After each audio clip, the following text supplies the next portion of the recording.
औरत रहती थी।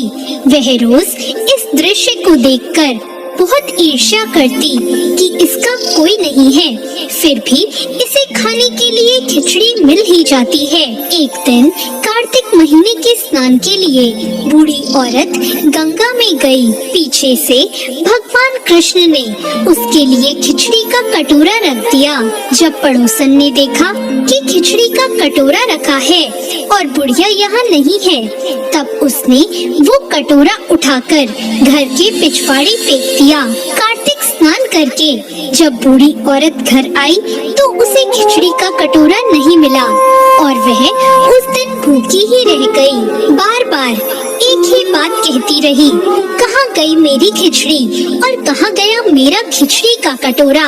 और वहीं दूसरी ओर पड़ोसन ने जहाँ खिचड़ी गिराई थी वहाँ एक पौधा उग गया और उसमें 2 फूल खिल गए। फिर एक बार राजा उस ओर से निकला तो उसकी नजर उन दोनों फूलों पर पड़ी और वह उन्हें तोड़कर अपने घर ले आया।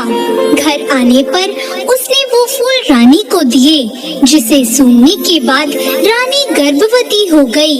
कुछ समय बाद रानी ने 2 पुत्रों को जन्म दिया। वह दोनों जब बड़े हो गए तब वो किसी से भी नहीं बोलते थे। एक दिन वो दोनों शिकार पर जाने लगे। तब रास्ते में उन्हें वही बूढ़ी औरत मिली और वो अब भी यही कहती गई कि कहाँ गई मेरी खिचड़ी और कहाँ गया मेरा कटोरा।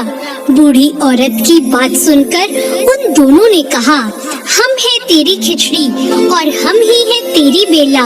अब हर बार जब वो दोनों शिकार पर जाते तो बूढ़ी औरत उनसे यही बात कहती और वह दोनों उसे वही उत्तर देते। एक बार राजा के कानों में यह बात पड़ गई।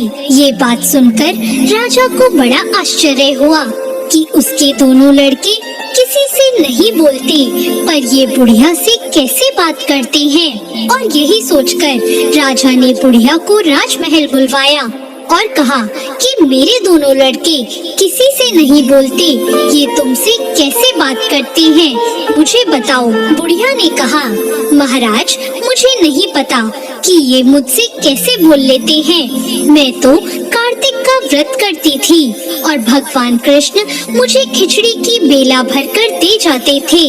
एक दिन मैं स्नान कर वापस आई तो मुझे मेरी खिचड़ी नहीं मिली।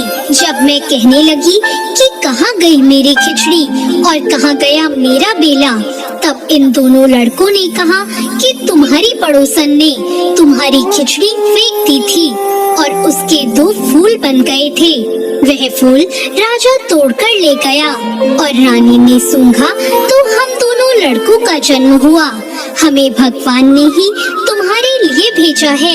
ये सारी बात सुनकर राजा को बड़ी हैरानी हुई और उसने बुढ़िया को महल में ही रहने को कहा और तभी से वो बुढ़िया उनके साथ महल में रहने लगी। हे कार्तिक महाराज, जैसे आपने बुढ़िया की बात सुनी वैसे व्रत करने वालों की भी सुनना। तो कैसी लगी आपको आज की ये कहानी? और कहानियों के लिए हमारे चैनल